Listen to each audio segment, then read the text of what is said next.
राधे राधे। जय श्री कृष्णा। मैं एक विवाह गीत गा रही हूँ, आप लोग को अच्छा लगे तो लाइक शेयर सब्सक्राइब जरूर करना। जय श्री कृष्णा।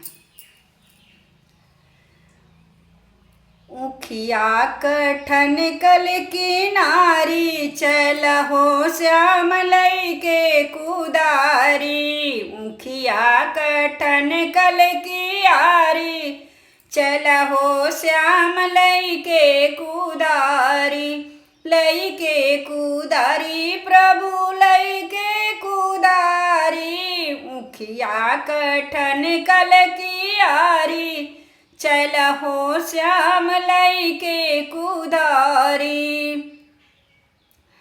ना यहाँ बाटे ससुरु हमारे, ना यहाँ बाटे सासु हमारी। कैसे करी पटीदारी, चलहो श्याम लई के कुदारी।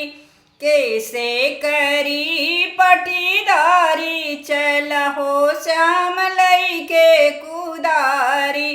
उखिया कठन कल की आरी, चलहो श्याम लई के कुदारी।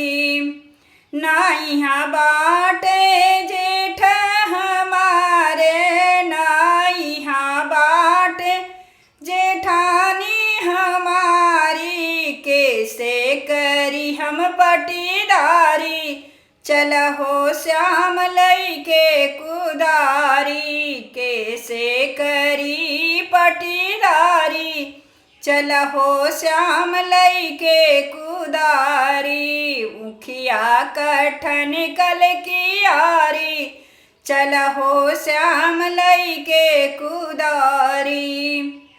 ना यहाँ बाटे देवर हमारे, ना यहाँ बाटे देवरानी हमारी।